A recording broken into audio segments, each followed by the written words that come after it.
Brought to you by Techno Camon 30 series.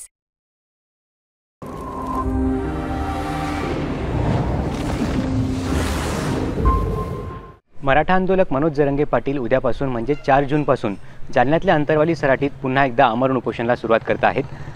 यंदाचं मनोज जरंगे पाटलांचं हे आमरण उपोषण चौथा आमरण उपोषण असणार आहे अंतरवाली सराटीमधलं। यापूर्वी मनोज जरंगे पाटलांनी जालन्यातल्या अंतरवाली सराटीत 3दा आमरण उपोषण केलेलं आहे आणि मराठा आरक्षण आंदोलनाची मागणी केलेली आहे। यापूर्वी मनोज जरंगे पाटील ज्याप्रमाणे मराठा समाजाला आरक्षण मिळावे यासाठी आग्रही होते, तितकेच आग्रही मनोज जरंगे पाटील आजही असल्याचं पाहायला मिळत आहे। उद्या एकीकडे लोकसभेचे निकाल जाहीर होणार आहे तर दुसरीकडे जालन्यातल्या अंतरवाली सराटीत मनोज जरंगे पाटील पुन्हा एकदा आपल्या आमरण उपोषणाला सुरुवात करणार आहे। असं असताना आज अंतरवाली सराटी गावातील काही मराठा बांधवांनी, मराठा ग्रामस्थांनी आज मनोज जरंगे पाटील यांच्या आमरण उपोषणाला विरोध केलेला आहे। मनोज जरंगे पाटील यांचे एकेकाळी असलेले समर्थक, त्यांचे सहकारी असलेले डॉक्टर रमेश तारक आणि किरण तारक यांच्यासह गावातील काही मराठा बांधवांनी आज जालना जिल्हाधिकारी डॉक्टर श्रीकृष्ण पांचाळे यांची भेट घेतली व त्यांना आपल्या मागण्यांचे निवेदन देत मनोज जरंगे पाटील यांच्या उपोषणाला परवानगी देऊ नका असं म्हटलेलं आहे। एकूणच आपण जर पाहायला गेलं तर जरंगे पाटलांचं हे अंतरवाली सराटीमधलं चौथा आमरण उपोषण आहे। यापूर्वी त्यांनी 29 ऑगस्ट रोजी उपोषण केलं होतं। ते उपोषण त्यांचं 14 सप्टेंबर रोजी मुख्यमंत्री एकनाथ शिंदे यांच्या हस्ते सोडण्यात आलं होतं।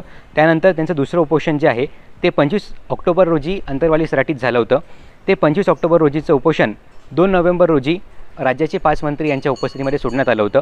त्यानंतर त्यांचं तिसरं उपोषण जे आहे ते 10 फेब्रुवारी रोजी चालू झालं होतं, तर ते 26 फेब्रुवारी रोजी अंतरवाली गावातील महिलांच्या हस्ते पाणी पिऊन जरंगे पाटलांचं आमरण उपोषण सोडण्यात आलं होतं। उद्यापासून जरंगे पाटील चौथ्या आमरण उपोषणाला सुरुवात करत आहेत। मात्र त्याआधीच मनोज जरंगे पाटील यांच्या आमरण उपोषणाला अंतरवाली सराटी गावातील काही मराठा बांधवांनी, मराठा आंदोलकांनी विरोध केलेला आहे।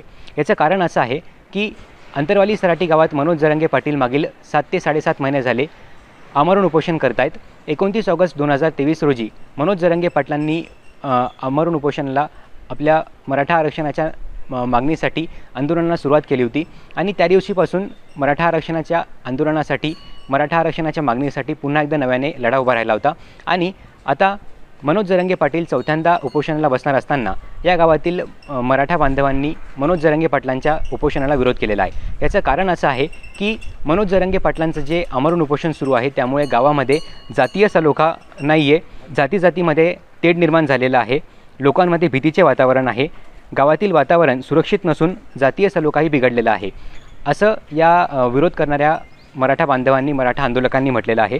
यासोबतच या जातीय तेढातून भांडणं होऊन कायदा व सुव्यवस्थेचा प्रश्न निर्माण होऊ शकतो। त्यामुळे मनोज जरंगे पाटील यांच्या चौथ्या आमरण उपोषणाला अंतरवाली सराटी गावात परवानगी देऊ नये, या उपोषणाला परवानगी नाकारण्यात यावी अशी मागणी जी आहे ही या अंतरवाली सराटी गावातील ग्रामस्थांनी आज जालना जिल्हाधिकारी डॉक्टर श्रीकृष्ण पांचाळे यांच्याकडे केलेली आहे।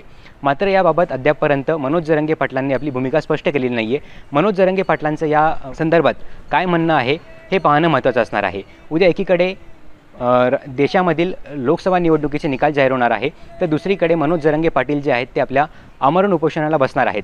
तर आज जो झालेला विरोध आहे या विरोधामुळे जरंगे पाटलांचं उद्याचं आमरण उपोषण रद्द होतं का किंवा ते पुन्हा नव्याने कुठली नवी जागा उपोषणाला शोधतात का हे पाहणं महत्त्वाचं असणार आहे। गौरव साळी, मुंबई तक, जालना।